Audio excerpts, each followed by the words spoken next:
Introducing the African Diaspora News Channel app, your gateway to stories that's overlooked by the corporate mainstream media. And we serve as the voice to the Chufao Black community. Again, we got Dr. Candace Matthews. A lot of these documents, looking at. We are committed to informing and educating through the power of media. This country is supposed to be about the land of the free for all. It has not been free for Black people, and we are tired. With our platform, we're helping to end injustice by exposing it. Join us in standing for excellence in journalism and serving our community. Download the African Diaspora News app today. The African National Congress, which has been the bedrock of South African politics since the end of apartheid, has signed a coalition deal with its long-standing rival, the Democratic Alliance and the Inkatha Freedom Party. Hello everyone, my name is Naledi Mfoloe and it is my absolute pleasure to welcome you to the latest edition of the African Diaspora News channel, where we unravel the stories that shape our world and our communities. Today we dive deep into the currents of information, from the pulse of politics to the heartbeat of entertainment.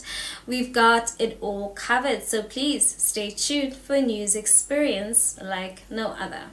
The scene was set in Cape Town with the Parliament's first sitting after May's election, marking this a very crucial point. Now, the importance of this coalition cannot be overlooked. It's the first time since the fall of apartheid that the ANC has had to share power after losing its outright majority, capturing only 40% of the national vote.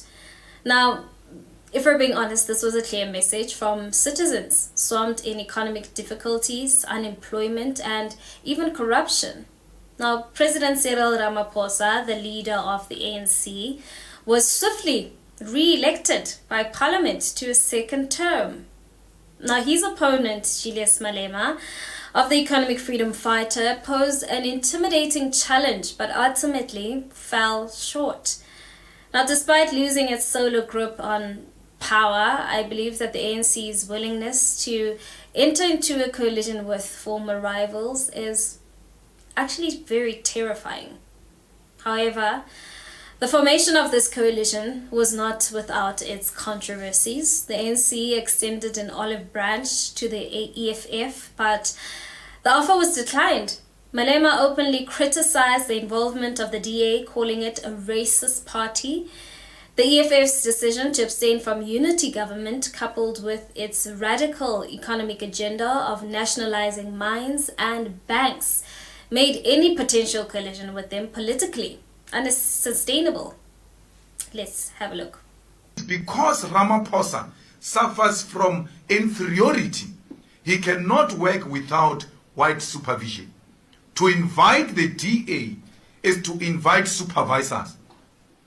It's not to invite progressive white people to come and join hands with us to rebuild South Africa. So we reject this government with everything it deserves, for as long as it puts in white supremacists, it puts in Afrikanerdom, it puts in colonialism and imperialism, will not be part of the neo-colonial government. Comrades and everybody else who seek to persuade us otherwise, we are making a plea: leave us alone. Now, the DA itself secured almost 22% of the vote, yet in a nation where less than 10% of the population is white, the party has wrestled with its image, often seen as predominantly white and elitist.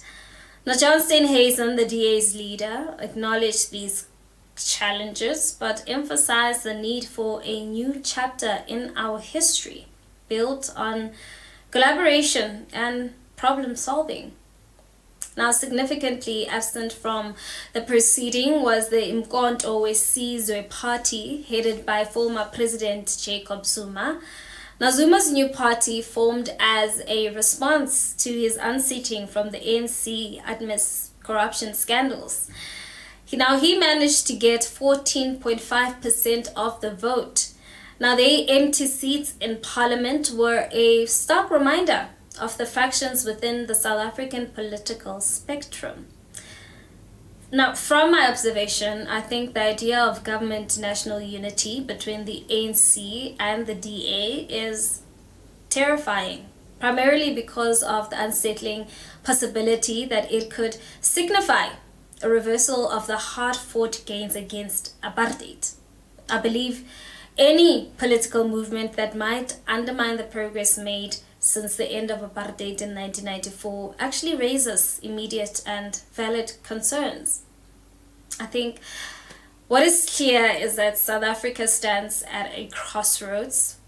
The decision made in Cape Town over the coming months will determine the trajectory of the nation.